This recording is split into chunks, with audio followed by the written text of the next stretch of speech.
Live, ready? All right, we'll call a meeting, Deerfield Parks and Rec Commission for October 4th. First agenda is the meeting minutes from the 13th. People have a chance to review. Somebody make a motion. Make a motion to accept. Second. All in favor, say aye. Aye. I was more concerned what Katie's impression was of the minutes. Excellent. Thank you. Top-notch. Joe did a great job. I tried to just copy everything you do and change the dates. Best way to work. That's my secret. Citizens' comments. We have a citizen. Hi, I'm a citizen. My name is Amy Carlson, and I've been working with Parks and Rec doing children's programs, dance, hula hoop, for the past 3 years. And just wanted to let you guys know that I would love to join the commission if there was spots available. If not, and there becomes a spot available, please let me know. I'd just love to join. Great. Yes, thank you. That is Yeah, very good to know. good to know. An interesting part of that would be, just so we have the discussion and this transparency and all of that, I don't know if there is a policy in place or something that needs to be discussed. However, when you have somebody who is an instructor or a staff member or whatever, because obviously we never want the impression that either we're doing something for Amy because she's there, or she's doing something for us, or it's more agreeable on the commission. So I don't know, again, going all the way to the select board, if there's something like that in place or to be discussed or whatever, but. I didn't know if there was a conflict of interest, so that's Right. part of the reason as to why. Yeah, I think we'll find out, but I wouldn't be surprised. I mean, we all do stuff, so it's not like, Exactly, but, you know, I'm getting paid for it, so this is all, Mhm. you know, things that need to get Mm-hmm. laid out. Yeah, and for me, it's just better that we do that in advance, have the discussion, so it's not, an issue for anybody afterwards, so. A lot of times we have feedback from, I teach 2-year-olds to 5-year-olds. And the after-school program, I teach opportunity to teach all the way up to 8th, right? But for the most part, a lot of my students are littles. And a lot of the parents, are saying how great it is to have, a say in the Parks and Rec Commission, in what happens with Parks and Rec. And I'm always pushing people, you have an idea, please go talk to Joe. You have a complaint, Joe's your man. So I would love to be the new generation of it, Mm-hmm. I think it's something I can bring up to the selectmen, or we can. Yep. So Yeah, thank you. find out too if we have an opening. We Correct, I was we gonna try say to that. decide if we Yeah. do or not. That I That's, don't know yeah. about, but Okay, great, thank you. Thank you, Amy. Enjoy dinner. Yeah. For us? Thanks. Is that your water bottle? What was that? Your water Your water bottle? Oh, it is, thank you, and I just dropped my iPod at the same time. Oh. Long afternoon. Thank you. You're welcome. Thanks. Thank you. Hartford Brook LWCF update. All right, I turned in our materials to the state last Thursday, a day before the deadline. So everything's been turned in. It was a very tedious process, and it's a competitive situation in terms of the grant, so I have no idea where that's going to go. Everything had to be done times 5, and then I did a 6th one, so we have it on hand as well, what we turned in.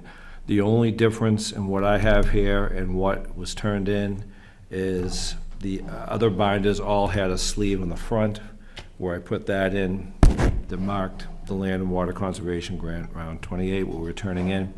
And the tabs here I hand wrote as opposed to the ones that I typed and put through the printer. But everything else is identical to what we turned in. The only thing that wasn't completed and turned in yet was the Division of Historical Resources report, because it hadn't come back to us. But I had contacted Bill with the state and made him aware of that, and he says that happens at times. So as long as they get that in before November, he encouraged we get it in, as soon as we get it. The next day, I got the initial report from Historical, but they wanted some more information, so I resubmitted that with some more information for them, and hopefully we'll get that back pretty soon. Like I say, a lot of the stuff that some of those areas get into, like the Division of Historical and the New Hampshire Natural Heritage Committee, stuff that doesn't fully apply to all the things that we're doing. In fact, one of the things with historical was, am I missing anything in terms of what you're doing with the land? I'm like, no, because all of these submissions follow the exact same table of contents and what we have to turn in. So some are clearing wooded areas and doing more excavation type stuff and, preserving land for you. So it's all in there together. So some of it not as applicable, I think, to some of our stuff, which is a little bit more straightforward in terms of what we're doing. But everything that was submitted, the cover transmittal letter, table of contents, the invitation that the state sent us to apply, our maps and all of that, the project proposal, which we did in a few different ways, the actual application, and off of that, I supplied a narrative to all parts of it, and Jack also put together a form of that, and we talked about the budget stuff, and we put that in there.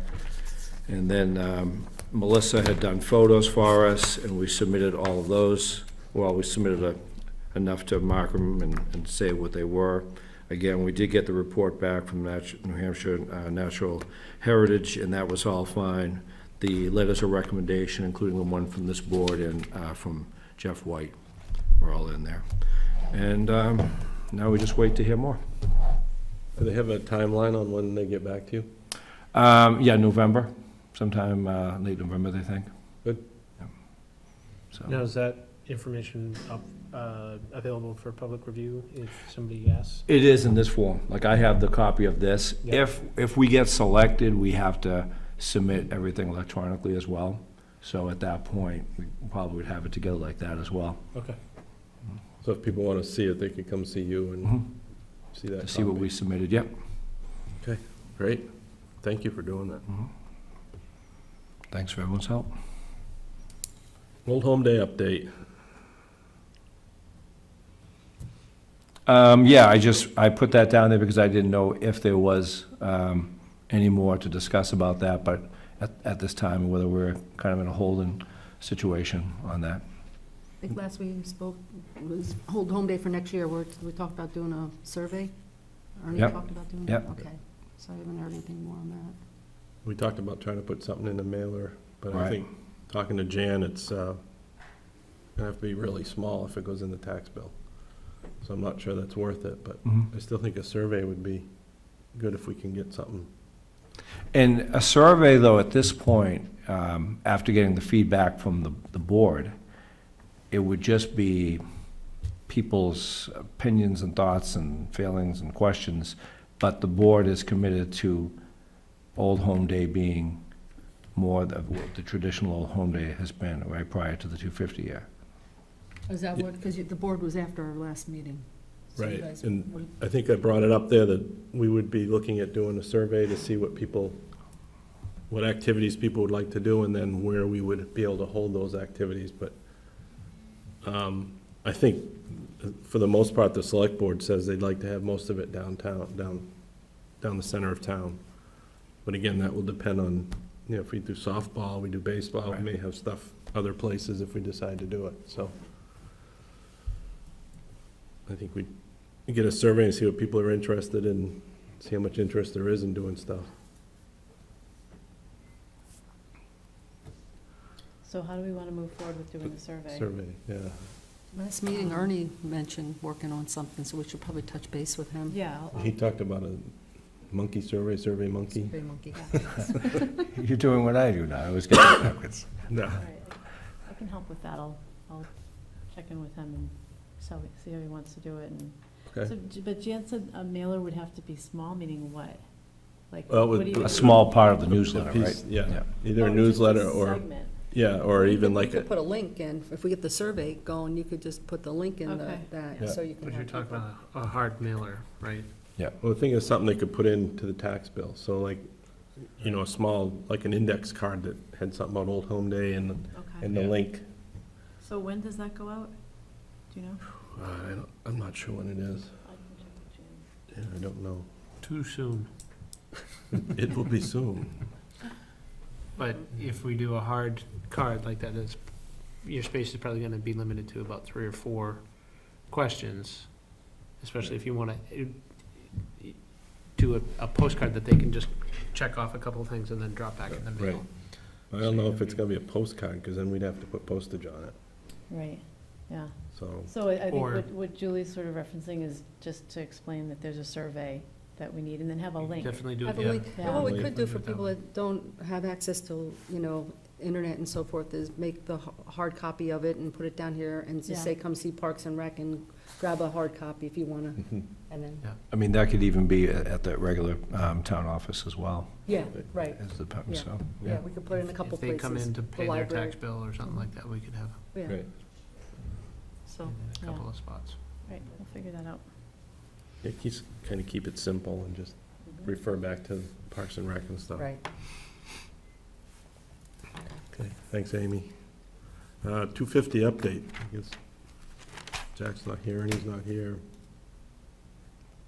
Not sure what's going on with it for update, so. He sent out minutes that I briefly read, and I think there's some kind of closing event January 7th that they're gonna have, but there's a few things in there, but, you know, and to talk about the money that they have left over and how to channel that to community events in the future. Okay, no, we'll go back to that one next month when hopefully Jack's around. Tailgate trick or treat.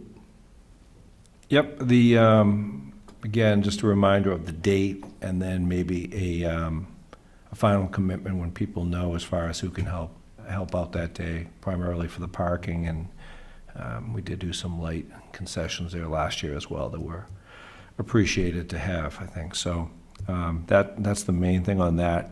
And the other thing, I've been a little bit, in getting feedback from people in town, a little bit low-keying, for lack of a better term, the promotion of it, just so that it's more of an internal to the town of Deerfield promotion than just, you know, I had traditionally had big triangle wooden signs out about where all the traffic goes, but again, those are the types of things that kind of hit a larger out-of-town audience, and I think the people in town will know we're there, will find us there, and we don't, based on the numbers of the last few years, don't need to Yeah. find ways to Don't need promote increase it. Yeah.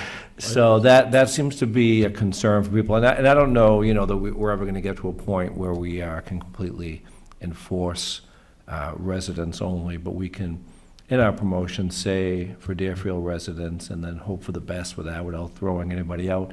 And as long as everybody's participating in the spirit of it, showing up with actual candy, not off to the side or drop kids off and get out of the way and that kind of a thing, that we can keep the spirit of it. I don't think people would mind as much. I think people have been mostly turned off by seeing people they don't think they recognize as town people kind of parking anywhere but where we want them to be, and then kind of jumping in the fray type of thing, so.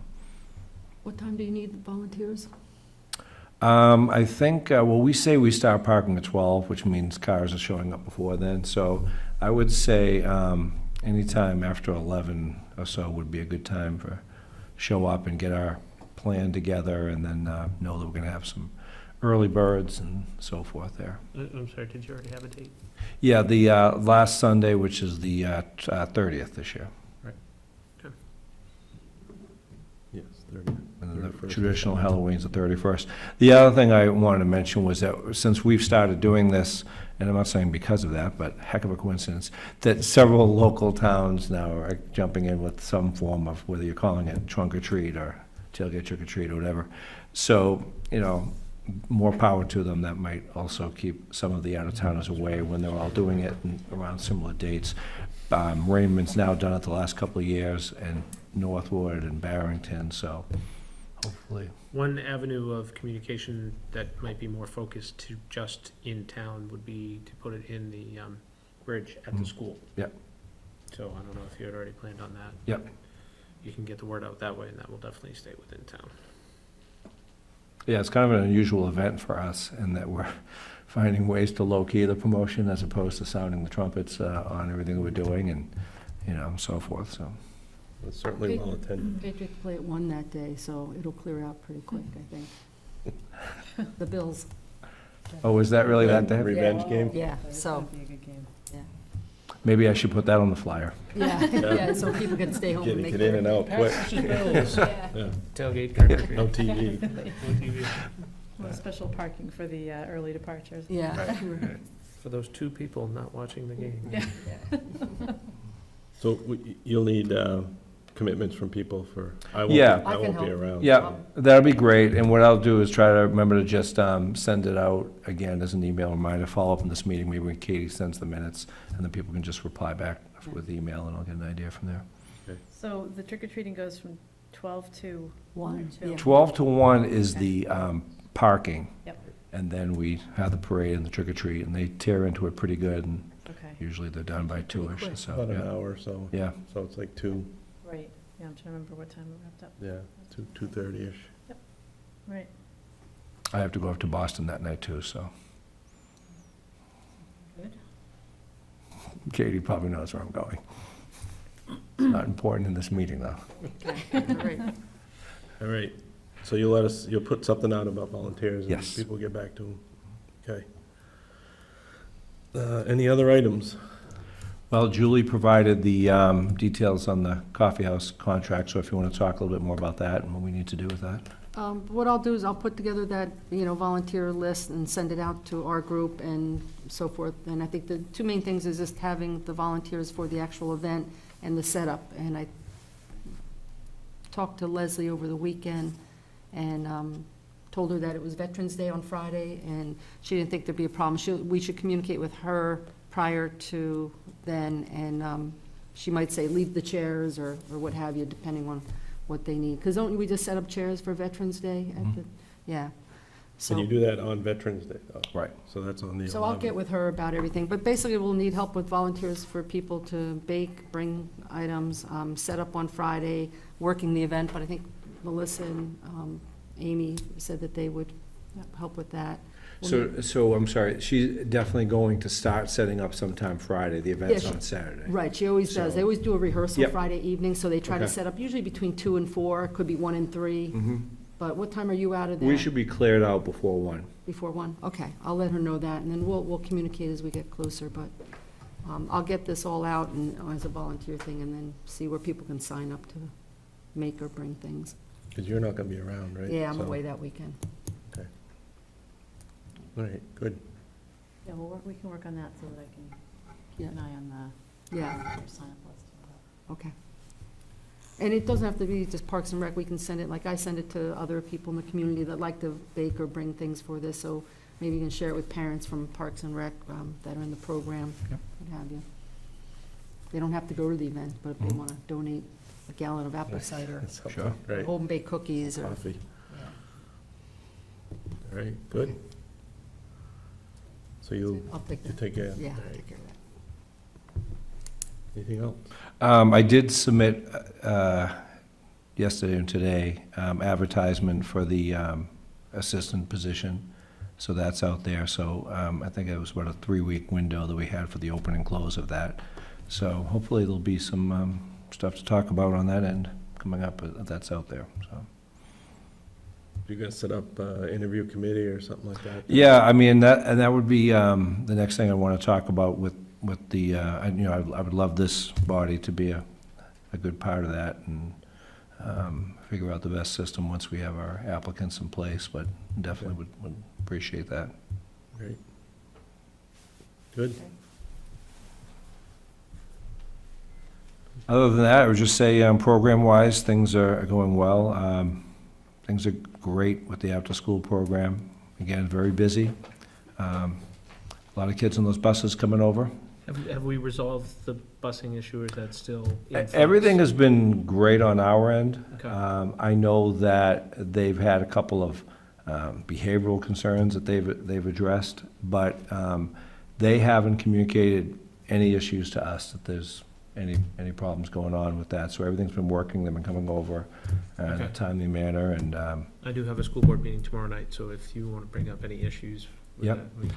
no, like I say, hopefully if there is anything, they're communicating to us, but the only things that have come up, I spoke with the assistant principal briefly, just to get my input on a behavioral thing coming over, but it seems to me that they are having much less tolerance, if that's an okay word to use, for any issues on the bus, because, you know, as there always are everywhere, issues on the buses, and it seems like in the past years, there was a lot of warnings and you better stop type of stuff, and this year, they seem like they're putting an end to it quicker. Yeah. Which is there's great. been a definite effort into resolving those types of issues more quickly because of the lack of space that we have Sure. on those buses. We did also approve installing video cameras on certain buses. Oh, beautiful. So that'll be helping. The other concern that was brought to my attention about the after-school program, the kids doing homework with trying to use their Chromebooks or their netbooks, they've been saying they don't have Wi-Fi access here. Mm. What's the policy on that Wi-Fi access here? Is that something that, I think originally I was told something along the lines of some type of security of information issue, but that's something that's a couple of years outdated. I'm not officially sure on that. I know when I talked to Steve, we don't do Wi-Fi here. There's concerns about that. Again, I don't know if Jeff knows more about that or. okay, so there's no Wi-Fi in the entire building, right? Correct. I want to say I thought Claire had it at some point, but I'm not even sure about that. Okay, that may be something, I don't know. Do we as a commission want to, or the issue is, the kids are all, a majority of the kids, and it'll only increase in the future, are going to the one-on-one. They're gonna have netbooks, their own personal netbooks, and have to connect to virtual classrooms and to get homework and things like that. And if they're here, they're not gonna have, without that Wi-Fi access, they're not gonna be able to do that. So they're not gonna be able to take that time. And I think that's a huge benefit for that after-school program, is to have that focus time on homework. But if the kids can't get to their homework because they don't have Wi-Fi access, I think it is something that we definitely need to look into and seeing how do we go about doing that. So, And one thing I should mention too, just so everybody's clear on that, or what our current homework policy is. Last school year, we changed our policy to, we used to do every day, every student, we did basically a 20-minute reading and 20-minute whatever they had for assignments or a way of keeping that. Last year, we started going to strictly optional study lab. So any student that wanted it every day could have it if they didn't want it. And that was working more closely with the families, because there'd be some families who, you know, would prefer they do it later, or make sure that they go over it, or they were going over assignments maybe that they weren't satisfied with how it was done. So it gave everybody the individual choice. So it's worked out incredibly well. I mean, we're not power struggling with children. Families are getting exactly what they want. If they want their child to be in there, they're telling them, you need to be in there, and it has worked great. But that other piece of it, yeah, would be excellent to have that in place, so. How many kids are in the program? Enrolled is close to 140. On a daily basis, we're getting in the 90s or so each day.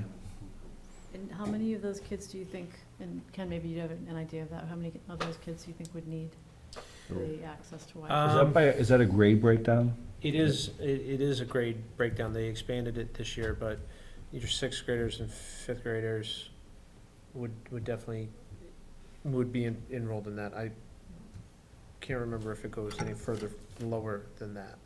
And that's a small part of our program. We have a pretty good fifth grade population, but not sixth grade.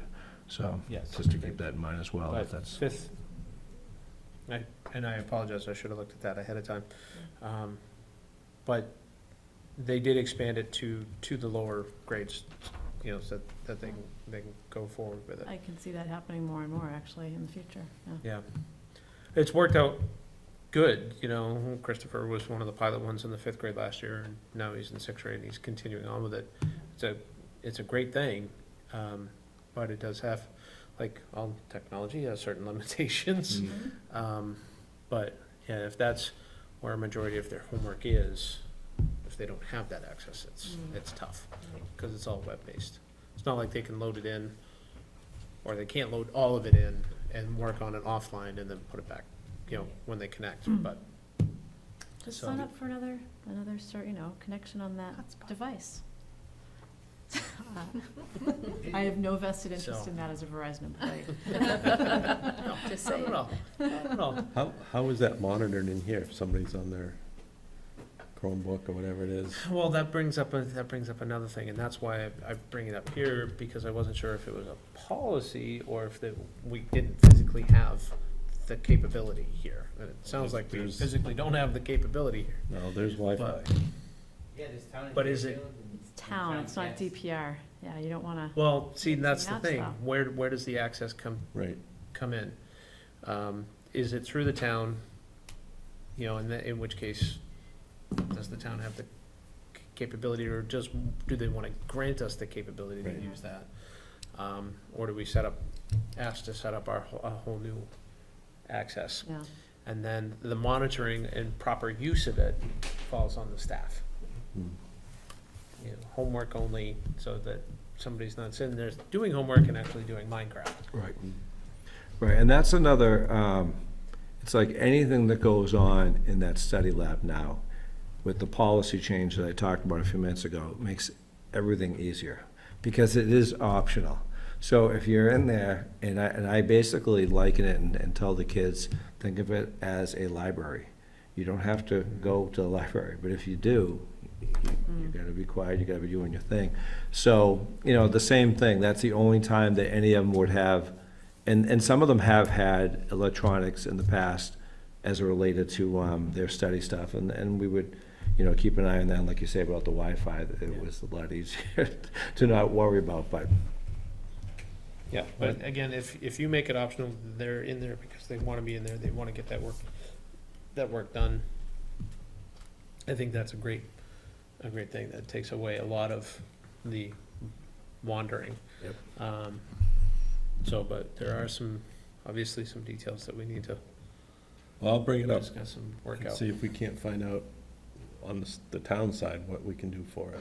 And that may bring up a whole a bunch of other issues too, so. Right, because it's a access issue, Right. because anyone sitting in the pizza store, Mhm. if we open it up too much, anyone sitting in the pizza store Right. could access it. Is that a bad thing? Yeah. Again, We'll bring it up and let Steve respond to it, the Yeah. tech guy, and see what we can do. it may be as simple as putting a public hotspot in Right. the In that building space, yeah. and just letting it go, so. Okay, I can do that. That's a good idea. Okay, The other piece of the after-school program, I would say, is we started this week as well, just introducing a lot of different extra activities within the program, and they're hitting with great success. We started horseback riding yesterday, and we have 2 full sessions of Monday and Thursday, and already into our next session that's filling up rapidly, and we brought in To Your Art's Content is coming in and doing a pottery and craft type thing 1 day a week. And we have hooping with Amy, who was just here, and various other things, and also bringing in some special events for everybody, including wildlife encounters is coming in Friday and things like that, so. now, do they pay extra for those activities? How it works is if there's a fee that we're charged, we pass on just the fee to them. So we don't make any additional money while they're here at the program. They, whatever we're being charged, and like in the case of Wolf Creek Stable, she's giving a good deal to the kids, so it's good for them. It's not anything extra. It allows parents to be able to have the kids do those types of activities, even though, they're working and sometimes feel bad that, they have to be here for that, but they are able to do those extra activities, and then we just pass on that good deal to them, and we don't make any additional money, just the money that they pay for the after-school. So do they actually sign up through the stables, or is it through Parks and Rec? They, depending on what the program is, it's both. So in the case of Wolf Creek Stables, like anybody that we pay money out to, we get their insurance, we do their tax form stuff, and in the case of Wolf Creek Stables, there's also an additional waiver that they sign. So they do all of that necessary stuff and go through it that way. Great, it's really neat, good, nice to see those programs. That's cool. Anything else on your list? No. Anybody else? You got a new citizen, or is it a board member? Yeah, thanks. You good, Brian, you wanna? Good. All right, Good, sir. motion to adjourn, if we're all set. Second? Did you already get the motion? Oh. You can't technically Oh, he make the can't. motion. I didn't make the motion, I said we need a motion. I'll make the motion, now you can second. Okay. All in favor? Aye. Aye, thank you. Thank you. All right, is it record again or stop? It's on the directions right there. No, the directions. Is this new? No, I just.